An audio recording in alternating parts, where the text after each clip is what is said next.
Boa tarde a todos e sejam bem-vindos ao Processamento de Alimentos para Curiosos. No programa de hoje, nós vamos conhecer o passo a passo da produção de alimentos dentro de uma fábrica. Como será que a indústria faz o que a gente faz em casa? Os professores da FEA, Júlia Martinez e Mina Gigante, vão contar como são feitos o molho de tomate e o leite condensado. E você pode participar do programa aqui pelo chat do canal. Ao final das apresentações, os professores vão tirar todas as dúvidas e esclarecer as curiosidades. Julian, é com você.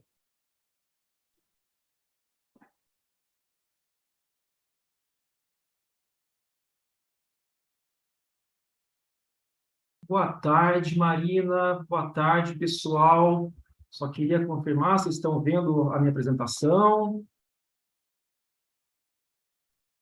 Boa tarde a todos, Sim. boa tarde, Sim, gente. Julian.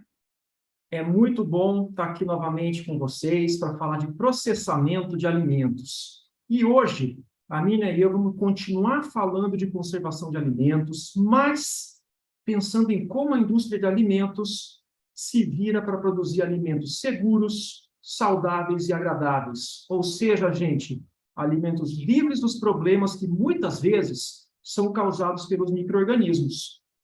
E para falar disso, nós pensamos em usar como exemplos alguns alimentos preparados que muita gente, quem sabe muitos de vocês aqui, fazem nas suas casas, e vamos tentar mostrar como a indústria de alimentos consegue produzir esses mesmos produtos. E o nosso primeiro exemplo vai ser o molho de tomate. Mas, antes de começar a falar de molho de tomate, vamos relembrar algumas coisinhas que a gente falou no nosso primeiro programa? A Mirna explicou por que os alimentos estragam, ou seja, ela falou de quais os fatores que causam as alterações nos alimentos que acabam fazendo com que esses alimentos deixem de ser adequados para o nosso consumo. Ela falou de contaminações físicas, químicas e especialmente de contaminações biológicas que são causadas pelos micro-organismos que encontram nos alimentos um ambiente ideal para crescer, para se alimentar e para se multiplicar. E eu mostrei para vocês quatro exemplos de métodos muito usados para conservar alimentos, que são o calor, o frio, a remoção de água e a acidificação. Gente, para quem perdeu esse programa, ele continua disponível aqui mesmo no canal de YouTube da FEA. Vale muito a pena vocês verem. Agora, a gente falou desses métodos de conservação de alimentos, dando como exemplos algumas coisas que muita gente faz em casa, como ferver leite, congelar carne, salgar o peixe, fazer um picles em conserva. E no final eu mostrei essa imagem que vocês estão vendo para a gente refletir. Tudo bem, a gente entendeu bem como aplicar métodos de conservação de alimentos na nossa cozinha, pensando na comida que a gente vai preparar para nós mesmos ou, no máximo, para a nossa família e amigos. Agora, o problema no Brasil e no mundo é alimentar populações enormes, de milhões, bilhões de pessoas. E é por isso que existem indústrias de alimentos. Mas e aí, gente? Será que esses métodos que a gente usa em casa podem ser aplicados do mesmo jeito na indústria? Ou será que a gente precisa pensar em algumas coisas diferentes? Então, a pergunta que a gente deixou para começar a responder hoje é: como conservar grandes quantidades de alimentos? Então, gente, eu vou falar hoje sobre um dos métodos de conservação de alimentos, que é a aplicação de calor. E vamos nos lembrar que a aplicação de calor, ela pode funcionar porque a grande maioria dos micro-organismos não sobrevive em temperaturas muito altas. Sendo que alguns podem resistir um pouquinho mais, outros menos. Então, gente, a indústria precisa planejar a aplicação do calor em um alimento, sabendo quais são os micro-organismos presentes nesse alimento, qual é a resistência desses micro-organismos ao calor, e assim, a qual temperatura um determinado alimento tem que ser aquecido e por quanto tempo, para garantir a eliminação desses micro-organismos indesejáveis. Bom, o nosso exemplo de aplicação de calor como método de conservação de alimentos vai ser, como eu falei, a produção de molho de tomate. Então, em primeiro lugar, nós vamos conhecer o principal ingrediente do molho, que é, claro, o tomate. Bom, vocês sabem, né? Tomates podem ter diferentes tamanhos, mas vamos imaginar um tomate médio. Pensei em um tomate de 100 gramas. Esse tomate de 100 gramas, ele vai ter, em média, 93 gramas de água, ou 93%, como vocês preferirem falar, um pouco mais de 5 gramas de carboidratos, que são os açúcares, além de gordura, proteínas, minerais, outros componentes em quantidades bem menores. E olha só, um alimento com tanta água e ainda com uma quantidade razoável de açúcar, adivinha, é um belíssimo ambiente para o crescimento, para a reprodução e para a alimentação de muitos micro-organismos. Todos vocês devem saber que não dá para deixar os tomates nem mesmo na geladeira por muitas semanas, porque eles vão estragar. E eles estragam justamente devido à presença de micro-organismos, como fungos, bactérias e outros mais. E é por isso, mas não só por isso, eu sei, que muitas pessoas costumam fazer molho de tomate. A gente pode pegar aquele monte de tomates que está na geladeira e que vão estragar, porque ninguém vai comer tanto tomate em tão pouco tempo, e fazer molho com eles para poder guardar esse molho por muito mais tempo. Então, o que eu fiz, gente? Eu fui na internet, eu roubei uma receita de molho de tomate caseiro, e a primeira coisa que eu vou fazer é mostrar essa receita para vocês, para a gente entender como faz em casa, para depois começar a falar da indústria.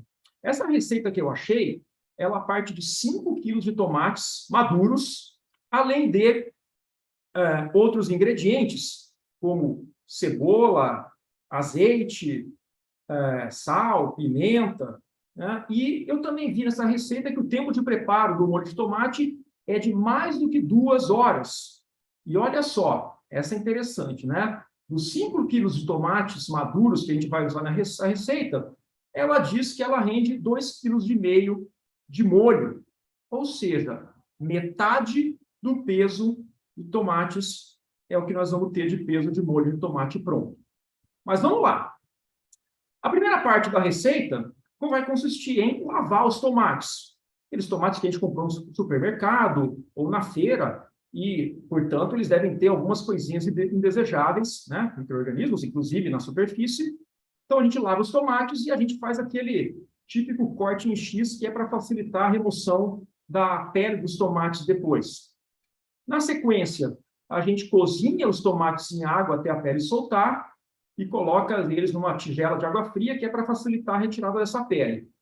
Gente, eu marquei em vermelho ali essa parte de cozinhar, por quê? Porque eu quero chamar a atenção para cada etapa da receita aonde a gente está usando calor. Se a gente está cozinhando, a gente está usando calor, né?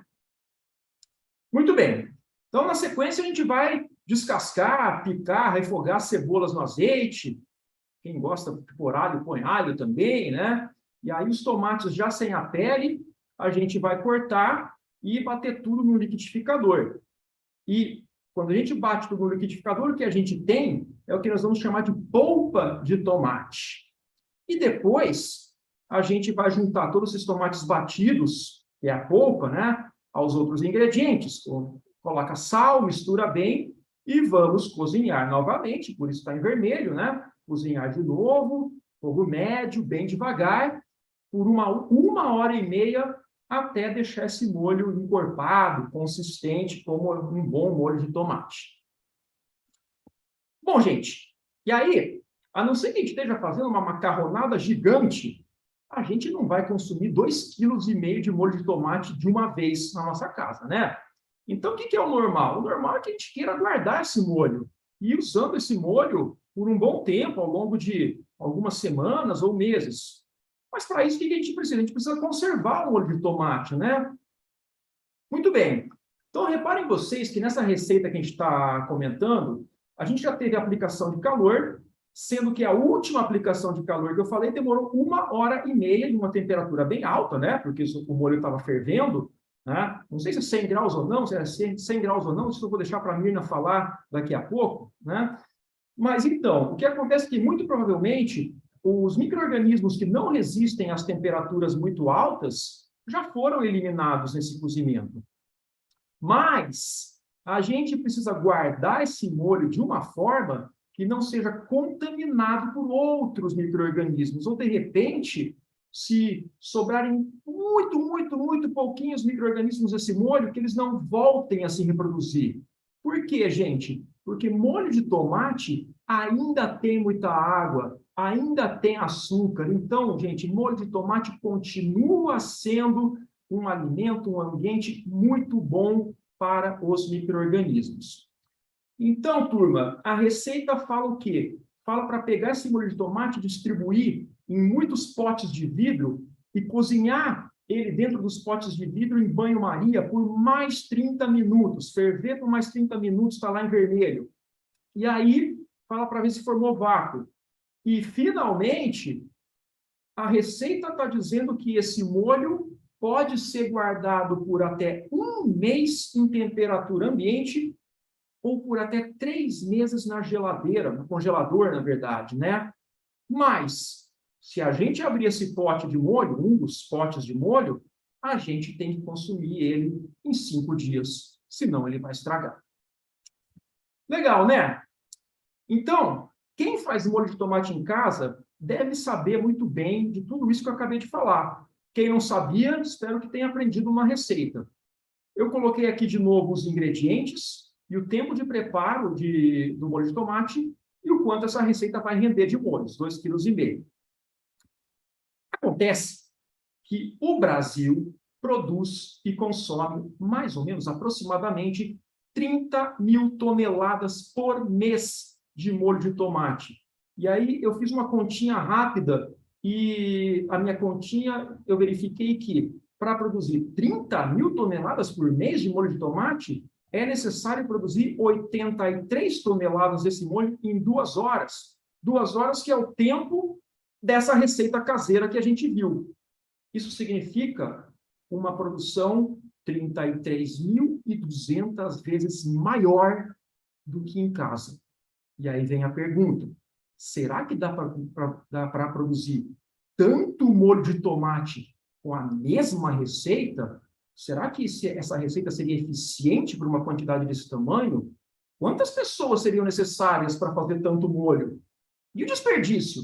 Será que a gente conseguiria controlar desperdício de tomate, de outros ingredientes? Claro que não dá, né? Por isso, gente, a indústria de alimentos ela precisa encontrar outras formas de produzir molho de tomate, especialmente tentando garantir que o molho de tomate industrial esteja livre de micro-organismos, além, claro, de ser quase ou tão bom quanto um molho feito em casa. Vamos ver como é esse processo? Bom, a primeira coisa que acontece na indústria de molho de tomate é a recepção dos tomates. Imaginem vocês, gente, toneladas e mais toneladas de tomates chegando de caminhões das fazendas para serem usados na fabricação do molho. Gente, por mais cuidado que a gente tome, vai ser normal que cheguem alguns tomates ainda verdes, outros que cheguem amassados, um pouquinho estragados fisicamente. Então, a primeira etapa do processo tem que ser selecionar os tomates, descartando aqueles que estejam impróprios para fazer o molho. E se a gente faz isso na feira para escolher tomates para a gente fazer nossas compras, a indústria vai ter que fazer também. Depois, vai ter que lavar os tomates. E olha aí, a indústria ela precisa de formas de fazer isso para toneladas de tomate. Então, ela tem essas esteiras para transportar e com jatos de aspersão para jogar água e lavar os tomates com esses jatos. E é isso que acontece para a gente fazer uma lavagem em escala industrial. Bom, depois de escolher e de lavar os tomates, está na hora de triturar os tomates para fazer a polpa. Mas, em vez de um liquidificador ou de milhares de liquidificadores, a indústria vai triturar os tomates em grandes tanques como esse que vocês estão vendo aí. Logo após a trituração, é feita uma primeira aplicação de uma primeira aplicação de calor, chamada de hot break. Esse hot break tem o objetivo não exatamente de eliminar micro-organismos, mas sim de inativar algumas substâncias que são chamadas de enzimas, que estão presentes naturalmente no tomate e que são responsáveis por algumas transformações químicas que também causam a degradação. E também, junto com a trituração, a indústria ela tem métodos e equipamentos para fazer a separação da pele e das sementes do tomate de uma forma rápida. Gente, imagine se a gente tivesse que tirar a pele de cada tomate na mão em escala industrial. Não ia dar, né? Então, gente, dessa etapa do processo, sai a polpa de tomate líquida. Essa polpa de tomate líquida, ela vai agora para um processo seguinte chamado de evaporação. Para quê? Para que ela fique mais consistente, mais encorpada, como a gente espera de um bom molho de tomate. A evaporação, gente, nada mais é do que a remoção de parte da água do alimento e calma, daqui a pouco a Nina vai falar muito mais sobre esse processo específico e sobre a utilidade dele na conservação de alimentos. Então, essa polpa, ela sai desse processo de evaporação mais consistente, e aí nós vamos ter duas possibilidades. Ou ela vai direto para a próxima etapa da produção de molho, que eu já vou mostrar, ou então ela vai poder ser armazenada em grandes embalagens como essas aqui. E por quê, gente? Acontece que a colheita de tomate, ela ocorre muitas vezes em épocas determinadas do ano, é sazonal. Mas o tomate que chega na indústria, ele não pode esperar. Ele tem que ser processado logo, para evitar a ação dos micro-organismos que ele já traz junto. Então, a polpa produzida, com todo o tomate que chega, vai ser produzida da polpa. Mas nem sempre, gente, a indústria precisa produzir molho com todo esse tomate. Então, o que acontece? Parte da polpa que foi produzida, ela já pode ser estocada, armazenada, para ser usada na produção de molho de tomate em qualquer época do ano, quando tiver demanda, quando for necessário. Bom, e agora chegou o momento de juntar todos os ingredientes junto com a polpa, para quê? Para produzir, agora sim, o molho. Então, nesta etapa é que vai ser adicionada a cebola, o alho, o sal, os condimentos que tiver, e é claro que vocês vão encontrar molhos de tomates diferentes no mercado com condimentos diferentes, manjericão, mais pimenta, menos pimenta, isso tem bastante variedade. E também tem uma substância, que é um conservante chamado sorbato de potássio. Gente, sorbato de potássio é um conservante permitido pela Vigilância Sanitária, pela Anvisa, em concentrações de até 0,1 grama por cada 100 gramas de produto, que tem a função também de evitar o desenvolvimento de micro-organismos, mais especificamente de fungos, a partir do momento que a gente abriu a embalagem de molho de tomate e ela ficou exposta ao ambiente mesmo dentro da geladeira. Tá? Então, é um aditivo de alimentos permitido, tá? Aqui nos limites permitidos pela Anvisa, não tem problema nenhum, né? E fiquem espertos que a gente vai ter em breve pelo menos um programa dedicado totalmente ao uso de aditivos no processamento de alimentos. Então, vai ser feita a mistura dos ingredientes e agora vem a parte principal do processamento do molho de tomate, que é a pasteurização. Bom, olhem esse equipamento, eu vou colocar ele de novo agora. Então, esse monte de tubos que vocês estão vendo nessa foto é o equipamento onde acontece a tal da pasteurização do molho de tomate. Ou seja, eles têm um pasteurizador. É nesta etapa, gente, que a indústria vai aplicar o calor ao molho de tomate com o objetivo específico de eliminar os micro-organismos responsáveis pela deterioração do molho. Para eliminar esses micro-organismos, o molho precisa ser aquecido até 92 graus. Por quê? Porque é nessa temperatura que, depois de muitas pesquisas, se descobriu que o molho de tomate fica livre de micro-organismos. Mas, gente, como será que é possível aquecer uma quantidade tão grande de molho de tomate? Certamente não vai ser uma panela como a gente faz na nossa casa. Não. Então, na indústria, o aquecimento do molho de tomate ocorre nesse equipamento, que é um pasteurizador, E, mais especificamente, o nome desse equipamento é trocador de calor tubular. Vamos ver como ele funciona? Então, nesse trocador de calor, nós temos dois tubos. Um tubo dentro do outro. E no tubo de dentro, vai passar o molho de tomate. Chegou aí com os micro-organismos. No tubo de fora, vai passar água bem quente. Então, acontece esse fenômeno chamado de transferência de calor. Essa água muito quente transfere calor para o molho de tomate, fazendo com que o molho de tomate esquente. Quem faz a transferência de calor para o molho de tomate na nossa casa é o fogo na nossa cozinha. O trocador de calor tubular, a quantidade de molho de tomate e a quantidade de água quente também que passam nesses tubos tem que ser definidos, e são definidos pela indústria, de uma forma que faça com que o molho de tomate saia exatamente aos 92 graus e fique por alguns segundos nessa temperatura. Assim, o processo vai garantir que os micro-organismos do molho de tomate, que não resistem a uma temperatura tão alta, sejam, de fato, eliminados. E agora que o molho de tomate foi pasteurizado, ou seja, os micro-organismos foram eliminados, chegou a hora de colocar esse molho de tomate nas embalagens. Então, gente, vamos ver um videozinho rápido. Deixa eu tirar o som dele.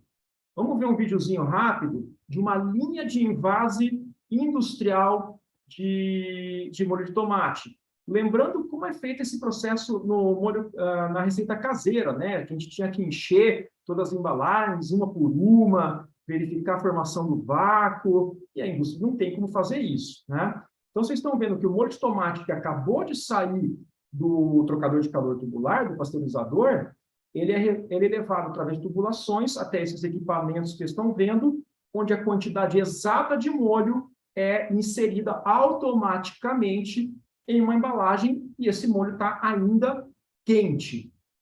Nessa linha que vocês estão vendo, está sendo embalado o molho de tomate numa embalagem flexível, mas vocês devem ter visto já no mercado molho de tomate em lata, em vidro, em caixinhas e tudo bem. Existem máquinas projetadas para envasar alimentos em muitos tipos de embalagem com condições controladas. Certo? Muito bem. Então, espero que vocês tenham gostado e entendido o vídeo. E, finalmente, esse molho de tomate já dentro da embalagem vai ser resfriado, podendo ser distribuído para os locais de venda, supermercados, as vendinhas, etc. E pronto, pessoal. Aqui terminou o processamento industrial de molho de tomate. Eu queria que vocês observassem, que vocês vissem que as mesmas etapas do processo feito em casa, a lavagem, a retirada de pele, a trituração, o cozimento, o envase, também acontecem na indústria, mas acontecem de formas, com métodos que funcionam em grandes escalas e com condições de processamento muito bem controladas. Certo? E aí, gente, eu queria terminar com uma pequena curiosidade sobre este assunto. Vocês sabem por que o tomate é vermelho? Eu respondo. O tomate é vermelho porque ele tem uma substância chamada de licopeno. Licopeno, que é essa substância, essa molécula grandona que vocês estão vendo aí, é a responsável pela cor vermelha do tomate. E o legal é que, além de dar cor ao molho de tomate, o licopeno também é um ótimo antioxidante natural, é claro, que ajuda na prevenção de muitas doenças, especialmente doenças cardiovasculares, entre outras. E o mais interessante de tudo é que, quando é aquecido, o licopeno ele sofre algumas transformações que fazem com que ele fique mais fácil de ser absorvido pelo nosso organismo. O que isso significa, gente? Significa que nós temos um caso em que a aplicação de calor ela melhora a capacidade de absorção do licopeno, fazendo com que o molho de tomate, nesse sentido, seja mais benéfico à saúde até mesmo do que um tomate cru. temos aí mais um benefício legal do processamento de alimentos. Bom, gente, eu mostrei para vocês a importância do processamento, a importância da aplicação do calor no processamento de molho de tomate. A gente mostrou como o molho pode ser feito em casa e como a aplicação de calor é feita na indústria de alimentos, que produz toneladas de molho por dia. Nós conhecemos alguns equipamentos industriais que servem para fazer a mesma coisa que a gente faz em casa, só que numa escala muito, muito, muito maior. Mas assim como o molho de tomate, a aplicação de calor ela está presente no processamento de muitos outros alimentos que a gente encontra nos nossos supermercados e que a gente consome com bastante frequência, como, por exemplo, o leite e os seus derivados, como cremes, como iogurtes e outras coisas, tá? Os sucos de fruta e as polpas de fruta, a cerveja. Vocês sabiam que a cerveja ela é um chopp, mas que passou por um processo de pasteurização, que nem o molho de tomate. Os peixes em lata, como a sardinha, como o atum. Vegetais em conserva, como milho, como ervilha, como palmito e tantos outros. E até mesmo ovos. Vejam, os ovos eles fazem parte da formulação de muitos produtos industriais, como bolos, como doces. Só que imagina, na indústria não vai ficar uma pessoa quebrando o ovo um por um. Então, a indústria ela vai processar ovos já quebrados, líquidos, e que por isso tem que ser ovos pasteurizados. Certo, gente? Então, a mensagem que eu passo para vocês, a gente usou o molho de tomate como exemplo, mas que a aplicação de calor ela está presente em muitos e muitos e muitos casos na indústria de alimentos. Pessoal, é isso que eu queria mostrar para vocês. Eu espero que vocês tenham gostado. Agradeço muito a atenção. E agora eu vou passar a palavra para a minha colega Mirna, tá? Que vai falar sobre outro método importante de processamento e conservação de alimentos, para depois a gente responder as perguntas de vocês. É isso, gente. Muito obrigado.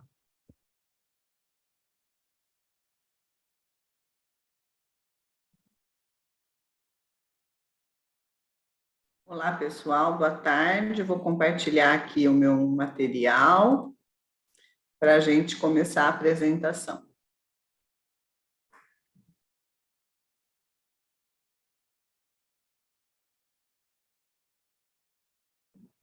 Aqui, chegamos, então. Boa tarde a todos, muito obrigada aí pela presença de vocês, muito obrigada, Júlia, pela chamar a palestra e pela sua apresentação, aos colegas da Bia pela parceria, e é um prazer estar aqui novamente para a gente falar um pouco sobre como a indústria faz o que você faz em casa, escolhendo agora, né, um produto como leite condensado, que é um produto apreciado, né, por muita gente, né? Nós consumimos muito, utilizado das nossas receitas de sobremesa, né? Então, a ideia é a gente entender um pouquinho como que faz esse leite condensado, como a indústria produz essa guloseima deliciosa, né? Usado tanto pela culinária brasileira, né?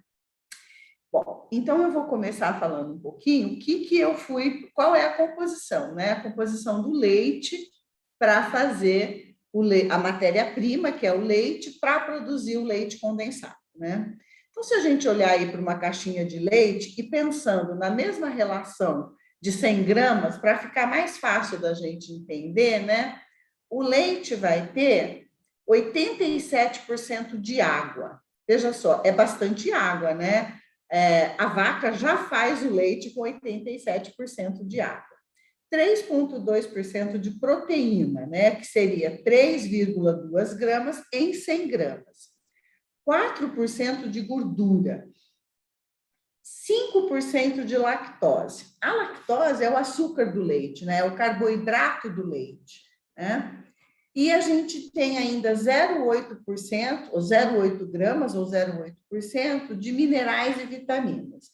Então, quase todo mundo sabe qual é a riqueza do leite em minerais, né? O que o leite traz? Cálcio, né? Todo mundo tem a referência do leite como sendo um composto rico na produção de cálcio, né? É suprimento de cálcio e também de vitaminas. Mas além do cálcio, a gente tem fósforo, potássio, zinco, magnésio. Então tem uma riqueza de minerais muito grande no leite. E as vitaminas são muitas vitaminas também, praticamente todas as vitaminas aí lipossolúveis, né? Vitaminas que ficam dissolvidas nessa água do leite. Então, a gente tem as vitaminas do complexo B, B1, B12, B6, vitamina A, e vitamina A, D, E e K, que são vitaminas que estão relacionadas com a gordura, elas são solúveis na gordura. Então, no leite a gente tem uma fonte de proteína muito importante, uma fonte de gordura rica, né, em ácidos graxos saturados, e a presença da lactose, que é o carboidrato, com minerais e vitaminas. Tá? Então, quando nós vamos fazer o leite condensado, nós vamos tirar a água do leite. Então, desse 87%, é que vai sair a água para que a gente tenha, então, essa consistência muito maior, né? Quando a gente compara aí a consistência do leite condensado com a consistência do próprio leite, né? Bom, então, eu fiz que nem o Júlia, né? Eu fui entender como é que faz leite condensado em casa. Na indústria, a gente já conhecia um pouco, né? Mas eu não sou grande cozinheira, então eu fui buscar receitas para fazer leite condensado em casa. Então, nessa receita, eu encontrei, que vocês estão vendo aí, que coloca açúcar e leite. Então, 2 xícaras de leite e 1 xícara de açúcar. Uma vez que a gente coloca açúcar e leite, coloca numa panela, mistura esses ingredientes e vai para o fogo, certo? E começa a mexer até levantar fervura e tem uma mudança de cor, fica nessa cor caramelo, né? Então, quando ele levanta a fervura, você abaixa o fogo e vai até desgrudar da panela. E aí você vai ver o ponto dele, né? Pela consistência, colocando um pouquinho no prato, né? Se escorre, é muito fluido, muito rápido, ele não está pronto até que ele tenha essa consistência. Então, o que nós estamos fazendo no processo, né? É tirando a água na forma de vapor. Então, a água que está líquida, quando está no fogo, ela vai evaporar, né? Quando eu aqueço, ela vai evaporar. Essa evaporação se dá em torno de 100 graus Celsius, né? O que a gente sempre ouviu falar, né? A 100 graus Celsius é a temperatura de evaporação da água. Bom, eu fui buscar mais uma receita ainda. E essa receita aqui, que aparece no site do Tudo Gostoso, ela é um pouco mais complexa. Ela tem 1 litro de leite integral, 2 xícaras de chá de açúcar, 2 colheres de sopa de baunilha, 1 colher de sopa de maisena, meia colher de sopa de fermento em pó e 1 colher de sopa de margarina ou manteiga. Então, esses mesmos ingredientes, né? Estes ingredientes são colocados da mesma forma, né? Numa panela, para cozinhar. Então, aqui eles pedem para reservar 50 ml para dissolver a maisena o fermento, é uma coisa bem comum na culinária, né? Mistura todos os ingredientes e começa a cozinhar aí por aproximadamente 40 minutos até reduzir um pouco a água, né? E aí, então, por isso o produto começa a engrossar. Na sequência, acrescenta a maisena, o fermento, né? Que tinha sido reservado lá com aquele pouquinho de leite, e a margarina. E continua mexendo devagar aí, até que aconteça o ponto do leite condensado industrial, né? E segundo essa receita, fica muito bom, fica muito gostoso e fica igual o industrial, né? E a gente tem um rendimento aí de 650 ml, né? Partindo de uma quantidade aí de 1 litro de leite, açúcar, baunilha, a gente vai ter uma evaporação da água e uma concentração desses constituintes que nós adicionamos aí, né? Esse material dessa receita. Bom, então vamos falar um pouco sobre o leite condensado e pensar como ele chega aí na indústria, né? Então, o leite é um dos principais produtos lácteos concentrados, né? Ele tem uma penetração muito grande em todas as classes sociais, tá? Tanto na classe A e B, como na classe C, como na classe D. Então, ele é um produto consumido por todos no Brasil, né? A produção mundial aí, estimada em 4,1 milhões de toneladas em 2018, e a produção brasileira em 2018, estimada em 650 mil toneladas, né? e para 2021 já se falando em 700 mil toneladas de produção. Então, a gente precisaria de muita capacidade de panela para evaporar, né, para conseguir produzir toda essa quantidade de doce de leite, de leite condensado, né? Então, a gente vai olhar aqui como que começa essa fabricação do leite. A primeira coisa que a gente tem que fazer é mesmo essa qualidade do leite que vai estar chegando na nossa produção, né? Então, o leite... me enroscou o slide aqui. O leite, ele vem da fazenda.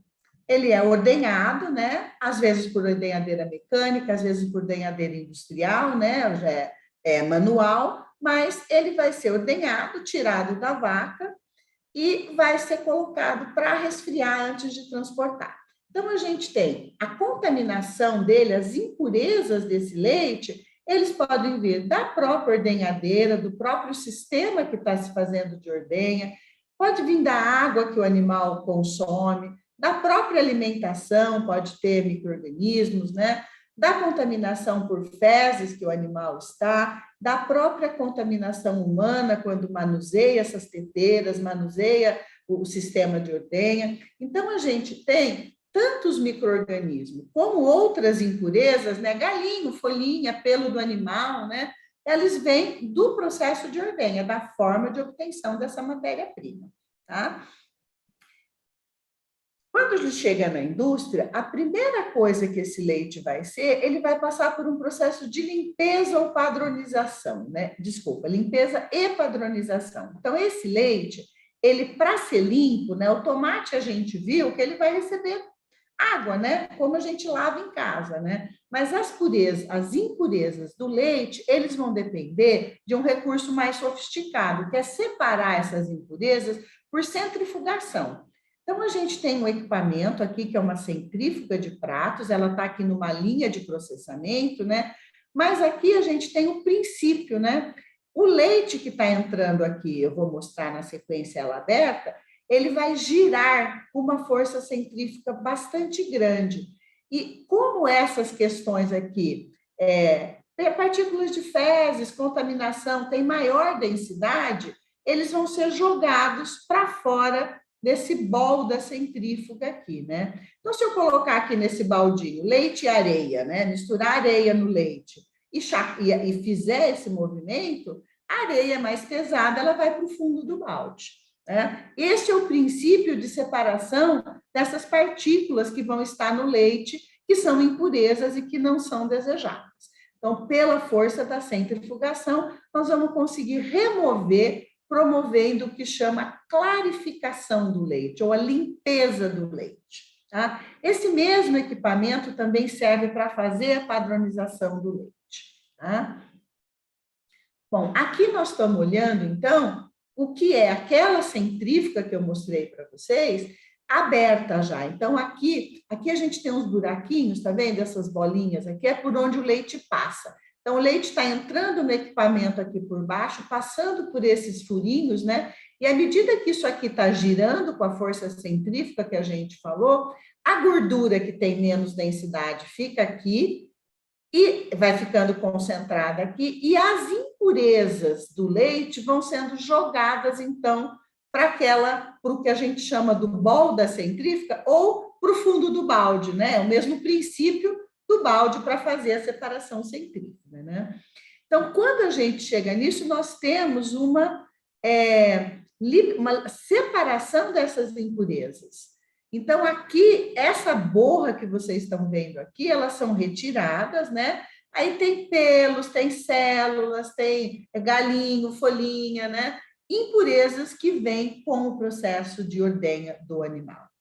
E neste processo aqui, a gente também pode padronizar o leite, separando a gordura ou não, para ele ficar integral, desnatado ou semidesnatado. E isso vai gerar leites condensados, integral, desnatado ou semidesnatado, porque depende dessa matéria-prima, né? Depende do leite que está sendo utilizado para fazer o processamento, certo? Estamos juntos, gente? Estão me seguindo? Bom, depois que o leite foi padronizado e foi clarificado, né, foi limpo, ele vai para o tratamento térmico. O tratamento térmico, nós, gente, já sabe que tem a função de destruir micro-organismos, nós já discutimos isso no outro episódio, e o Julian hoje também já discutiu isso em relação ao processamento de tomate. Mas a massa de tomate é um produto viscoso, então ele precisa ser aquecido naquele tipo de sistema que chama trocador de calor tubular, que o Julian apresentou. Mas o leite não, o leite é um produto que não é viscoso. Então, ele vai ser aquecido num outro sistema que chama trocador de calor a placas.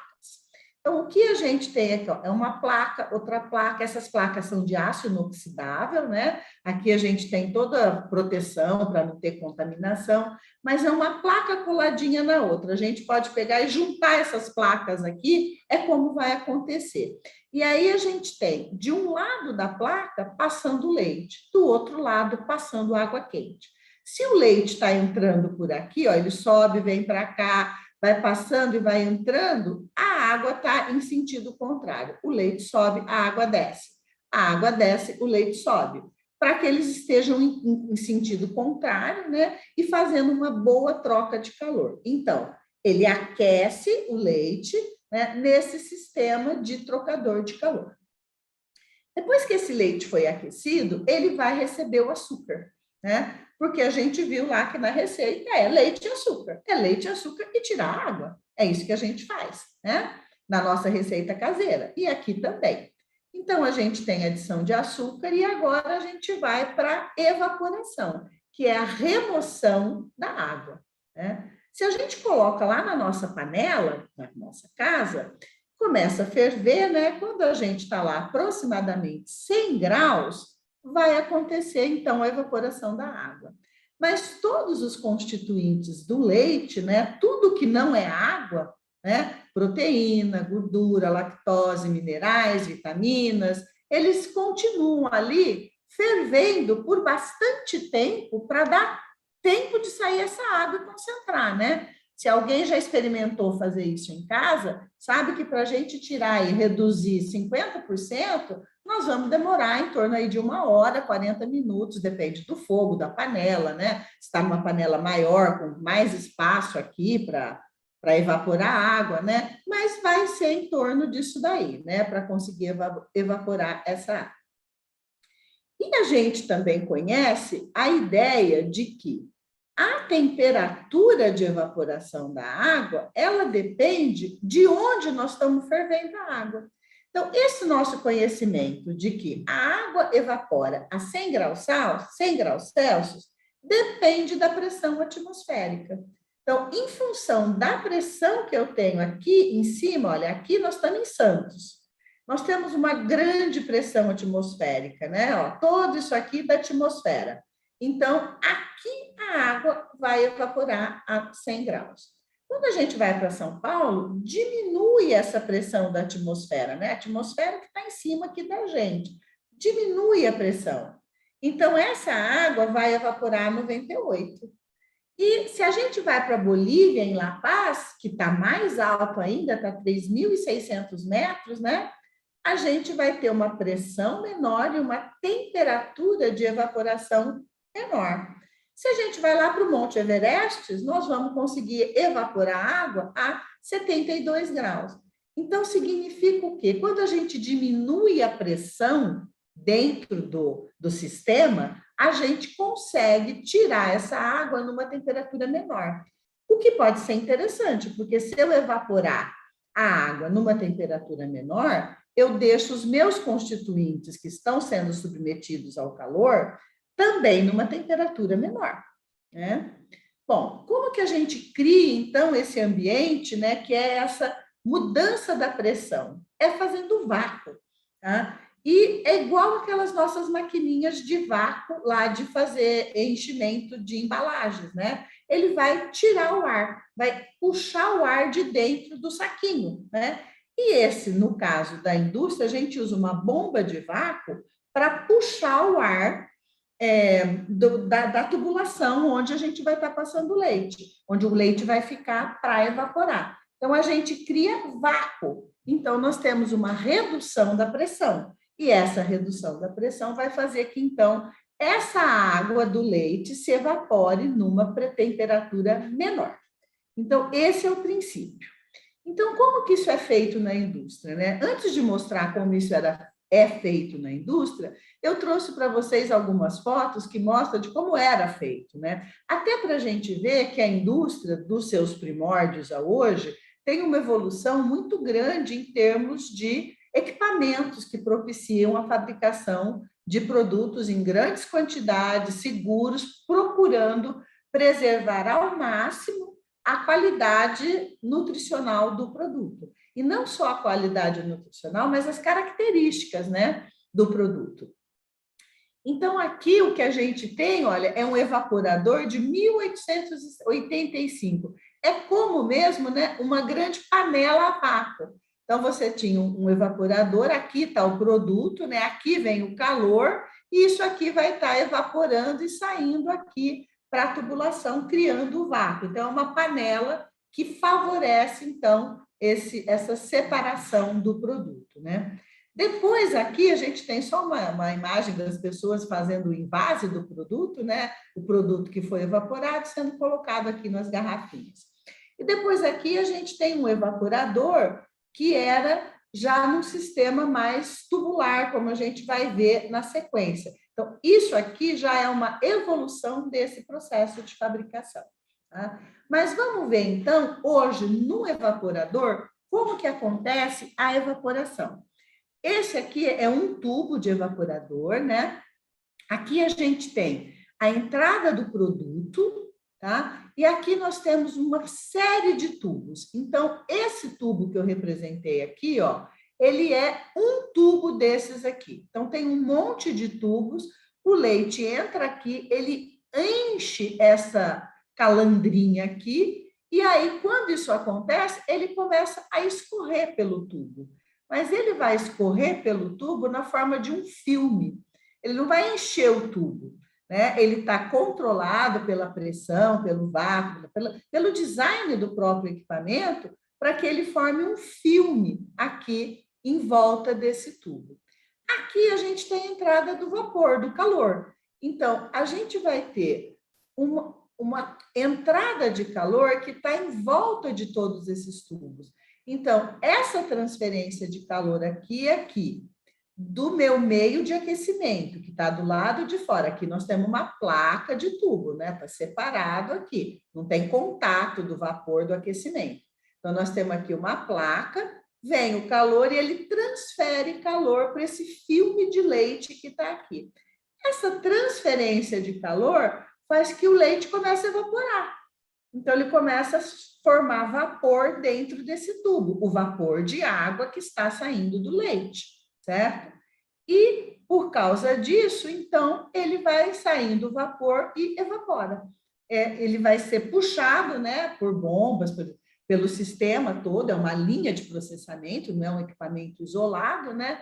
E, nesse caso, você vai conseguir remover a água na temperatura muito menor, 50, 60 graus Celsius, você já está retirando toda a água que você precisa tirar do leite. E isso acontece não em 2 horas, 1h30, dependendo do tamanho do meu tacho, do meu vácuo, isso acontece em 10, 12 minutos. Então, o produto feito industrialmente, ele vai ficar por menos tempo, bastante menos tempo, né? Submetido a uma temperatura menor do que na nossa panela para fazer o produto, certo?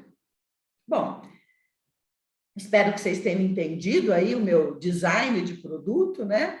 E antes disso, eu vou mostrar para vocês, sem nem muita pretensão, como que seria um esquema na indústria de um evaporador. Nós não temos um tubo, nós podemos ter 1, 2, 3, nós temos uma sequência de tubos, né? Então, o produto, ó, aqui é o início dessa linha de processo, tá? O produto entra aqui, passa por esse lugar se aquecendo, vem para cá, passa aqui se aquecendo, aí ele vai vir para cá, até que finalmente ele termina de se aquecer, vem aqui para um tanque e aqui ele começa a descer no tubo, como eu falei para vocês.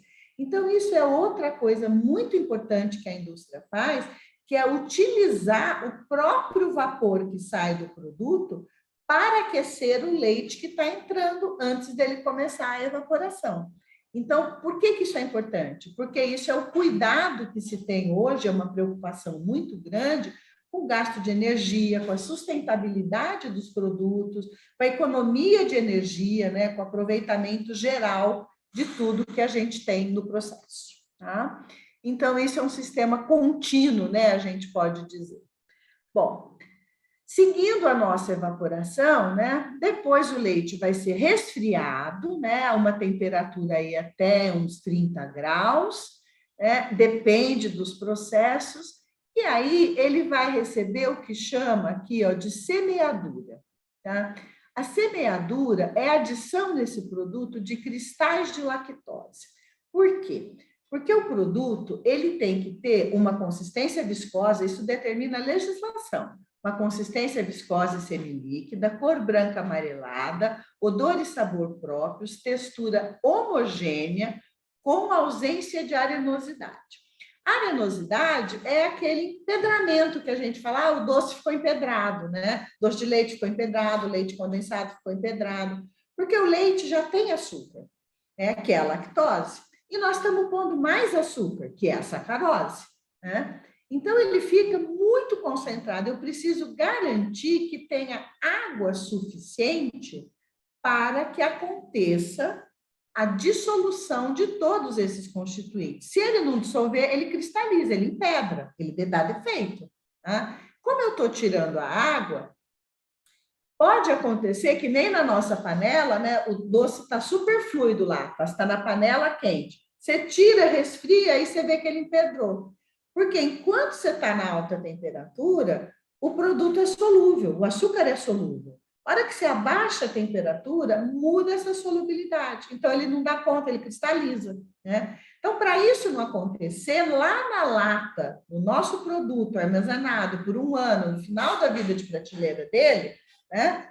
O que é feito aqui é colocado cristais de lactose, ou seja, da própria lactose do leite, né? Ela é removida em outros processos que nós não vamos entrar hoje, e ela é produzida com açúcar, porque ele é um açúcar, ele é cristalizado, né? Mas ele é cristalizado em cristais muito pequenos, menor do que 30 micros, de forma que a hora que eu coloco nesse leite que está concentrado e resfriado e começo a bater, ele induz a cristalização da lactose que está lá livre no sistema, de forma que eu tenha a lactose já cristalizada no produto, mas para não ter problema de arenosidade depois, durante o armazenamento, mas essa cristalização aconteceu no processo e na formação de cristais muito pequenos, que não são perceptíveis na boca. Terminado, então, a semeadura, termina-se o resfriamento, tá? Coloca o produto na lata, na embalagem, lacra e o produto está pronto para comercialização. Então, essas são as principais etapas que a gente tem para produzir o leite condensado. Então, se a gente vai lá no rótulo do leite condensado, ele tem leite integral, açúcar e lactose. No outro aqui, leite concentrado, açúcar e lactose. Por que é leite concentrado? Porque você parte do leite integral e concentra esse leite, né? Então, nessa embalagem, optou-se por leite concentrado. Continua sendo leite, que pode ser integral, desnatado ou semi-desnatado, né? Então, isso vai ser especificado também na embalagem do produto. Leite concentrado integral, leite concentrado leite condensado integral, leite condensado semi-desnatado. Então, esse seria o processo pelo qual a gente consegue produzir o leite na indústria. Tá? Então, os princípios de fabricação são o calor, nós já vimos que aqui, né, eu tenho aquecimento, a evaporação é feita, né, também usando temperatura, e pela adição de açúcar. Lembra que o Júlio comentou com vocês a importância da adição de sal no pescado? Aqui é um soluto também, né, que se liga à água para não deixar a água disponível para micro-organismos, né, mas é a adição de açúcar. Uma coisa que é muito importante a gente entender, e isso acontece basicamente com quase todos os processos de alimentos, é que o princípio de fabricação é o mesmo. Nós não estamos mudando o princípio de como se faz, né, na indústria. Para fazer leite condensado, você precisa tirar água. Aqui você pode tirar na panela, você pode tirar numa panela a vácuo, né? E você pode tirar num evaporador triplo efeito, com economia de energia, enfim, num sistema mais moderno, evitando escurecimento do produto, trabalhando em temperaturas mais baixas, trabalhando por um tempo mais curto, né? Mas é a mesma coisa. O princípio de processo, o princípio de conservação é a remoção da água e a adição do açúcar, né? E isso se faz utilizando o calor. Bom, então eu espero que eu tenha transmitido para vocês aí como a indústria faz, o que você faz em casa, utilizando aí como exemplo o leite condensado. Então, muito obrigado a quem participou, e agora nós estamos abertos aí, eu e o Júlio, para dúvidas, para perguntas a respeito desses dois processos. Muito obrigada a todos. Obrigada, Mina. Obrigada, Júlia. Realmente muito interessante, né? A gente cozinha em casa para a família, mas a indústria cozinha para milhões, né? Então, foi realmente muito interessante conhecer esses processos. A gente tem algumas perguntas, eu vou começar com a primeira, da Fernanda. Ela falou, muito interessante a apresentação. Imagino que o processo industrial é mais eficiente, usando menos energia e sendo, portanto, mais sustentável. Há dados sobre isso? Com certeza. Eu não tenho esses dados disponíveis aqui, né? Acho que não era o nosso propósito, né? Mas a indústria tem esse controle. Tem o controle de eficiência energética.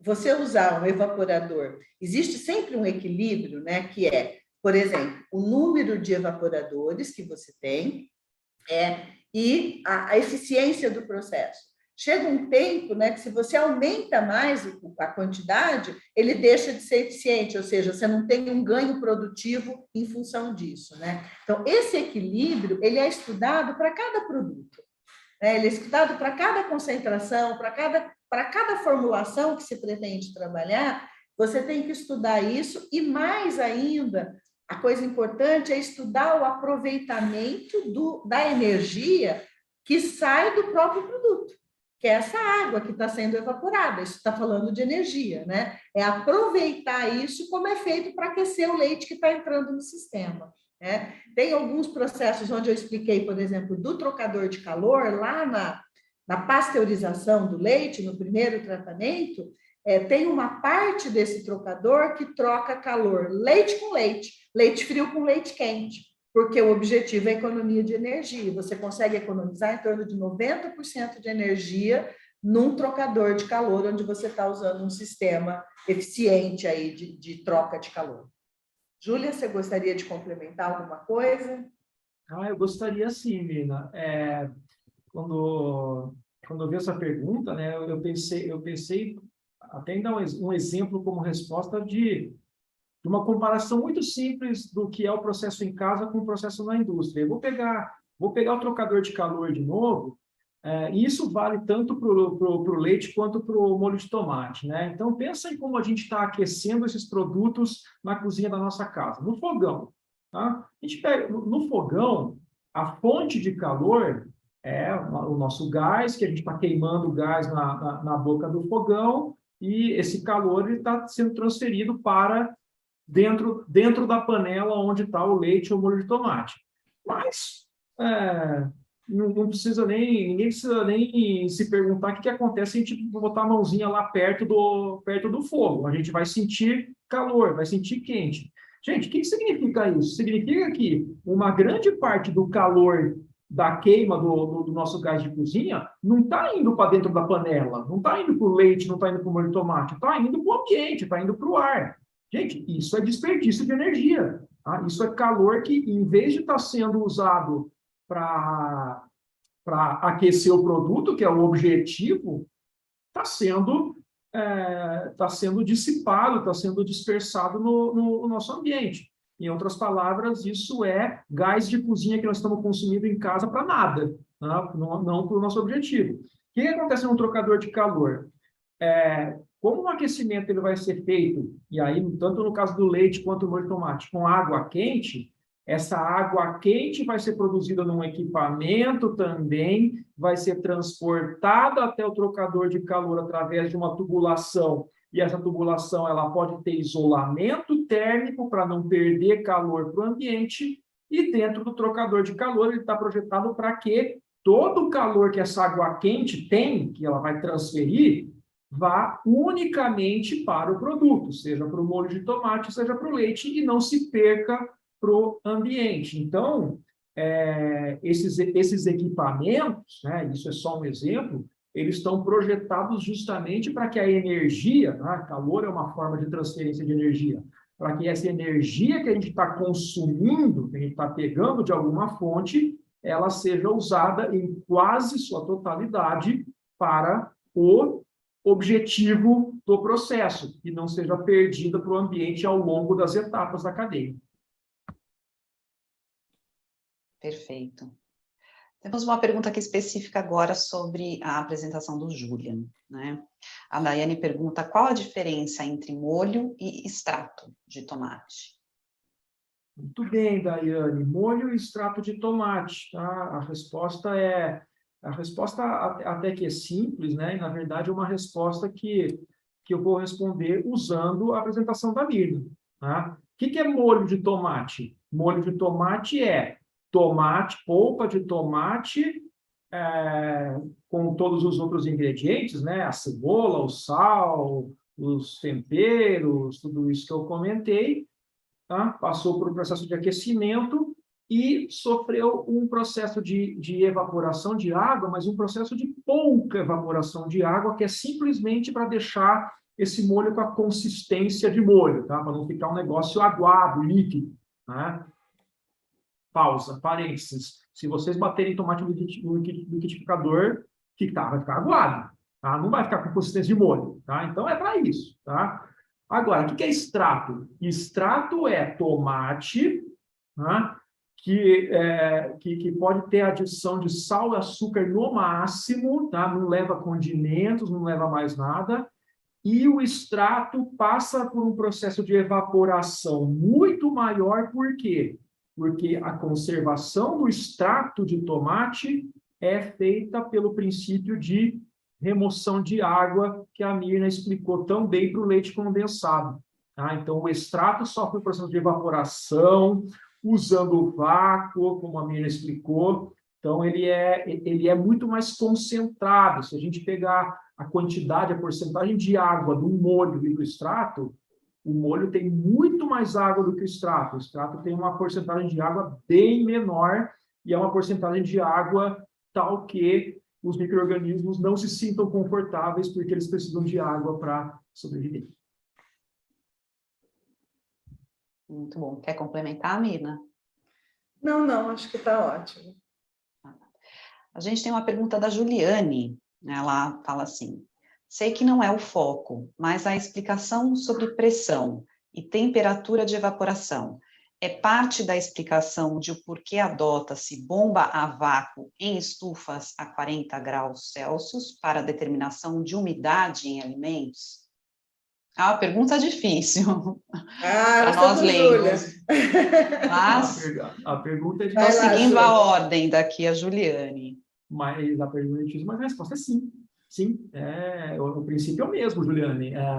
Uma estufa, esse equipamento, né, que você talvez trabalhe em laboratório e deve conhecer estufa a vácuo para fazer uma secagem, uma determinação da umidade, né? Consiste no quê? Consiste em que você consiga fazer esse experimento, essa determinação, tirando a água da sua amostra, né? Então, você quer tirar a água da amostra para você determinar a umidade pela diferença de peso do produto antes e depois da remoção de água, certo? Agora, por que você consegue tirar a água a 40 graus? Foi a temperatura que você falou. Exatamente porque essa estufa está acoplada a uma bombinha de vácuo. Essa bomba de vácuo, ela produz vácuo, ou seja, ela faz com que a pressão no interior da estufa seja menor que a atmosférica, que é exatamente o que está acontecendo no evaporador que a Mirna comentou. Tá? No evaporador com leite condensado, a pressão lá dentro é menor que a atmosférica para que a água possa ser retirada numa temperatura bem menor do que 100 graus. Estufa a vácuo é exatamente a mesma coisa, com outra finalidade, mas o princípio é o mesmo. Então, é isso mesmo, né? Que o Julian já explicou, quero entrar falando umas coisas assim. Quando a gente está fazendo a unidade dos produtos, uma coisa que a gente faz é, você pega uma placa, né, de Petri, você vai colocar o produto e colocar na estufa até peso constante e depois fazer por diferença de peso, né? Você vai ver o que evaporou. É muito importante que a gente também, no processo, esparrame, né? Você pega lá onde você vai para o seu produto, às vezes você usa até um outro produto junto. Você coloca, no caso do leite, que eu vou falar, você coloca areia e aí você coloca o leite, mistura, para que você esparrame, para você ter uma forma de evaporação mais eficiente. Então, você usa tanto o preparo da amostra, né, como a estufa a vácuo, e isso vai variar de amostra para amostra, para fazer realmente essa evaporação, né, numa condição para conseguir fazer a avaliação. Acho que é Muito isso. bom. Mina, essa eu acho que é para você, né? Leite condensado. Daiane, novamente. No caso da mistura láctea que leva soro, são os mesmos critérios de produção? Mistura láctea, certo. Essa mistura láctea está famosa ultimamente, né? Está tendo aí até uma polêmica. Na mistura láctea, acho que a gente pode lembrar das nossas duas receitas, né? Se a gente lembrar, olha, uma boa ligação aí. Nós temos a receita do leite condensado, a primeira, né? Que ele fez adição do açúcar, do leite e a evaporação. E aí você tem açúcar, leite, lactose e o leite condensado. A outra receita, ela já usava muito mais coisa, né? Usava bicarbonato, usava fermento, usava maisena, baunilha, né? Então, ela está colocando outros produtos, né? Que não são nem lácteos, né? A maisena não é um produto lácteo, né? Então, essa é uma mistura. Essa seria paralela a uma mistura. O processo de fabricação é o mesmo, mas o produto é um produto diferente. É uma mistura láctea condensada. Então, por exemplo, você pode ter o soro do leite desnatado, leite desnatado. Então, como vai acontecer essa evaporação, né? Como vai acontecer o processo é o mesmo, mas os ingredientes que entraram são outros. Então, sim, eu não sei se eu consegui esclarecer, a pergunta era essa mesmo, se é a mesma coisa? Se o processo era o mesmo, mas sim, o processo claro. É o mesmo, o produto não é o mesmo, né? São produtos diferentes. São produtos diferentes com o mesmo propósito de uso culinário, né? Mas são produtos diferentes. Perfeito, obrigada, Mirna. Julian, Aline, fiquei com uma dúvida quanto à estocagem do molho de tomate antes da pasteurização na indústria. Ela quer saber como é feita a conservação. Aline, muito boa pergunta, tá? E eu vou te dar a resposta que eu vou te dar, ela no começo vai ser muito rápida, você vai assustar, mas depois eu vou te explicar. A estocagem de molho de tomate antes da pasteurização não é feita, tá? E por que não é feita? Tá? Porque quando no processamento do molho de tomate, tá? No momento em que a gente pega a polpa do tomate e adiciona os outros ingredientes, a cebola, o alho, o óleo, azeite, se tiver, os condimentos, etc.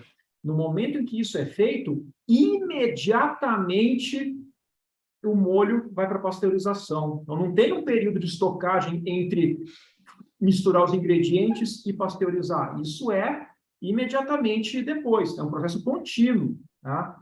Então, eu não sei se eu acabei confundindo vocês na apresentação, porque o que é estocado, que pode ser estocado, é a polpa. Tá? Então, o tomate ele chega em épocas do ano, a indústria ela faz a trituração, um processo moderado de evaporação, produz a polpa, e essa polpa ela é envasada, tá? de forma asséptica, tá? Para ficar em embalagens onde ela possa ficar protegida de contaminações. A polpa é estocada, mas veja bem, estou falando de polpa. O ingrediente ali é tomate e mais nada.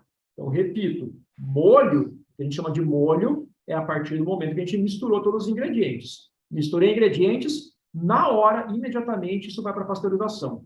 Não é estocado no meio do caminho. Não sei se esclareceu. Posso falar também? Pode. Eu acho que é interessante que a gente colocar que essa é uma diferença também, né, da evolução dos processos industriais, né? É você passar de processamentos em batelada para processamentos contínuos, né? Se você está usando um evaporador como aquele tacho lá do primeiro, aquele tacho que eu mostrei do leite condensado, né? Se você está usando um evaporador daquele tipo, aí você tem que parar para tirar essa polpa, porque é um único tacho, ali vai sair o concentrado que você tem, né? Então, você vai fazer a polpa ali para tirar, para colocar em algum lugar, para depois fazer o processo. Na indústria, a gente trabalha com processos contínuos, né? A ideia é, cada vez mais, os processos contínuos, né? Então, você vai pasteurizar, concentrar, evaporar, etc., vai para a embalagem, e isso não tem contato com o humano, né? Então, não tem aquele contato que a gente mostrou lá inicialmente das mocinhas fazendo o invase. Então, todo esse invase contínuo também faz parte da segurança do alimento, né? Faz parte de como você está conseguindo controlar o processo do ponto de vista de qualidade também, tá? Acho que seria interessante essa visão de dois tipos de processo. Quem vem lá, temos mais... Marina, você está online aí? Está em pé? Eu ia fazer uma pergunta para a Mirna. Voltei. Caiu, né? Está de pé, voltei. Ah, beleza. Nós estamos da retirada da lactose? Isso, ou isso já foi? É essa. É essa? Tá É bom. essa. Então, a pergunta é da Lia. Ela quer saber como se processa a retirada da lactose do leite e do leite condensado. Certo.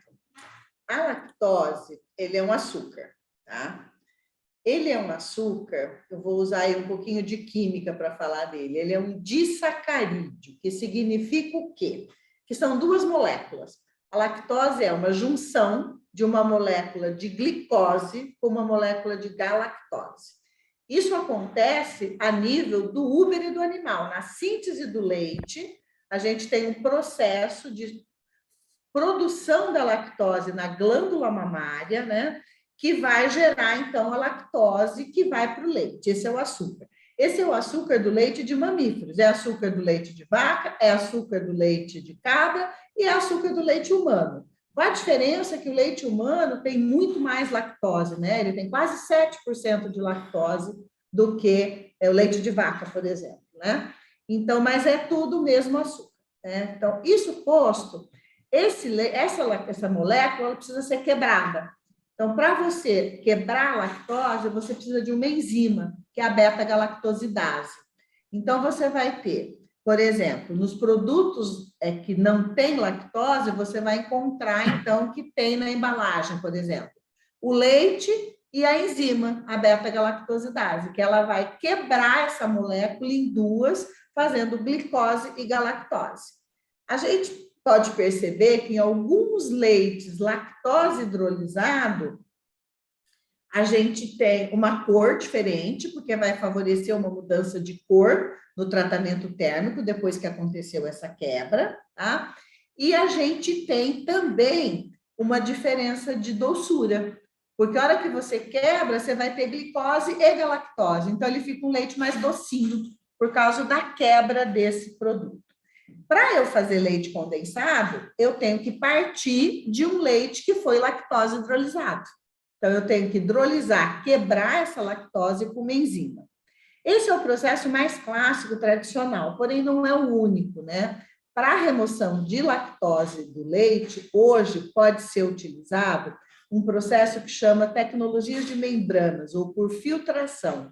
Você consegue fazer a remoção do leite, da lactose, na forma de um disacarídeo mesmo.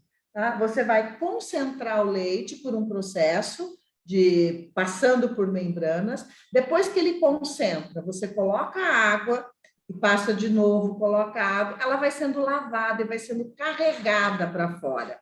Então, você tem a remoção física da lactose e você tem a hidrólise da lactose. São coisas diferentes em termos de processos tecnológicos.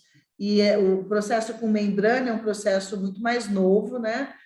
Primeiros processos de concentração com membrana na indústria láctea começam a aparecer na década de 70, certo? Então, é um processo mais recente. Obrigada, Mirna. A Virgínia diz assim, já tem uma nova versão do leite condensado vegetal, à base de arroz. Vocês acreditam que no Brasil tem mercado para esse alimento, né, esses alimentos à base de plantas? E aí eu emendo também na pergunta, aproveitando. Se esse leite vegetal, ele também passa por esse processo de evaporação? Certo. Bom, vou entrar então, Júlia, pode ser? Vai você. Ok, então, essa é uma versão de leite condensado, né, de leite, porque eu expliquei o processo mais clássico de leite condensado, que é eu tirar a água do leite. Mas, como eu tenho leite em pó, eu também tenho uma outra forma de fabricar leite condensado, colocando água no pó, certo? Então, essa é uma outra forma de fabricação. Para eu fazer leite em pó, eu preciso evaporar e depois secar, certo? Então, eu tenho um pó que eu dissolvo, faço uma pasta. Isso que eu estou falando, todo mundo sabe, a gente faz bombom de leite ninho, não faz? E a gente vai dissolvendo isso, né? Então, é uma outra forma de fazer essa fabricação. Então, no caso, assim, tem potencial de mercado, né, para esses produtos à base de planta, os plant-based, as reportagens hoje dizem que sim, né, que existe um potencial em função de redução de consumo de proteína animal, né, tanto por uma questão de alternativas, né, por opção da pessoa, como por não querer, por exemplo, produtos de origem animal, né, ter essa visão, como por pessoas que têm um interesse por reduzir o consumo de produtos de origem animal, porém sem parar de consumi-los totalmente. Aí seriam produtos misturados, que a gente chama de híbrido, né? Então, eu acho que sim, tem mercado, é um mercado novo, está sendo explorado, né? E o processo de fabricação pode ser por evaporação, você tem que fazer como entre aspas, eu falo entre aspas porque não é leite de arroz, né? É um extrato do arroz, mas você pode fazer esse processo para evaporação, como você pode já ter a farinha, né, e fazer a diluição, né? Ambos os processos podem ser utilizados aí, certo? Muito bom. Juliana, você quer complementar? Só um comentário rápido, tá, gente? Eu acho que assim, existe mercado, não existe mercado, é uma questão que a gente tá olhando nesse momento, qual é a tendência, né? Isso pode ser, isso envolve opiniões, às vezes envolve até paixões, né? Porque os hábitos alimentares, né? A gente gosta de comida, gente. Os hábitos alimentares sempre são coisas que a gente vai discutir muito apaixonadamente, né? Tem os que gostam mais de carne, os que gostam menos, os que são vegetarianos, veganos, os que gostam mais de peixe, mais disso, mais daquilo, né? E por isso que a gente conversa tanto sobre alimentação fora do ambiente de trabalho, né? Por isso que é um assunto tão interessante. Mas acho que o que é legal a gente enfatizar, chamar atenção especificamente sobre isso, né? É entender que, independentemente de a gente estar falando de um leite condensado com leite da vaca, ou um leite condensado à base de arroz ou de outra fonte vegetal, amêndoa, não sei, isto é um produto processado, isto é um leite condensado que passou por um processamento de alimentos, e um processamento de alimentos que tem como princípios exatamente os mesmos que a gente tá usando aqui. Tá? Então, assim, o leite condensado de arroz, ele não é um leite condensado menos processado do que o leite condensado de leite de vaca. Tá? É um alimento que sofreu processamento também. E aí, eu acho que é legal falar nessas coisas, por quê? Porque eu acho que a indústria de alimentos, quando ela está se vendo, está vendo que estão surgindo novas tendências, novas demandas, novas exigências do consumidor, eu acho que ela tem um papel importante de entender essas demandas e desenvolver processos para atender essas demandas. E eu acho que produzir leite condensado à base de arroz é um exemplo disso, né? A indústria está aí para encontrar essas soluções para o que a sociedade está pedindo. Eu queria fazer uma complementação. Temos tempo, Marina? Temos, Mirna. Eu queria, quando a Júlia fala, né, me lembrei da outra pergunta sobre a mistura láctea, né? Eu acho que é na mesma linha, você vai tendo a formulação de produtos para atendimento de demandas e precisa ter a compreensão que essas alterações de formulações, elas têm impactos tecnológicos que precisam ser resolvidos, né? Então, quando eu estou falando da concentração para fazer leite condensado, do leite condensado integral, desnatado, semidesnatado, e isso é o que está lá no mercado, você tem uma composição calórica. Agora, eu quero menos gordura ou eu quero menos açúcar, eu tenho como desenvolver isso, mas a água tem que continuar presa lá, tá? A água que a gente está lá no sistema precisa estar lá. Então, eu tenho que ter menos sólidos para eu ter produtos mais leves. Né? Então, você vai caminhando aí, né? Por exemplo, em relação à sobremesa láctea, na sobremesa láctea é permitido a adição de gordura vegetal, porque ela tem que ter uma porcentagem, na mistura láctea, né? É permitido o uso de gordura vegetal. No leite condensado não é permitido esse tipo de substituição. Uma pessoa que não queira ingerir gordura de leite pelo valor de que é uma gordura saturada, ele tem uma disponibilidade de ter um produto condensado com esse papel que tenha gordura vegetal. Então, você vai caminhando e o leite condensado de arroz é a mesma coisa. Tem gente que não quer tomar leite de vaca. Então, você tem uma opção tecnológica que tem que ser desenvolvida, estudada, formulada para chegar num produto viável do ponto de vista de processo tecnológico, com as características de consistência que a pessoa quer, né, que os consumidores esperam, né, que represente um produto que atenda a demanda do consumidor que não quer comer leite, que não quer beber leite. É uma escolha, é um direito, certo? E a indústria atende essa demanda.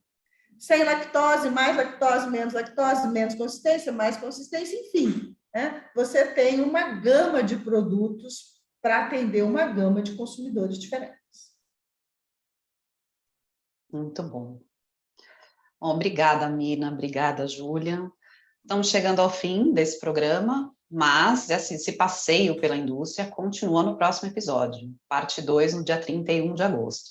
Eu gostaria de registrar aqui o nosso agradecimento à Predileta, à Cargill, à Nestlé e à Itambé, pelo envio de imagens e informações que ajudaram a compor, a ilustrar aí o trabalho dos professores. Né? Obrigada a todos os que participaram também. Esperamos vocês no próximo encontro, dia 31 de agosto, Como a Indústria Faz o que Você Faz em Casa, parte 2. Esse é um programa feito em parceria, né, da FEA, Faculdade de Engenharia de Alimentos da Unicamp, e a ABIA, a Associação Brasileira da Indústria de Alimentos. Esperamos vocês e até lá!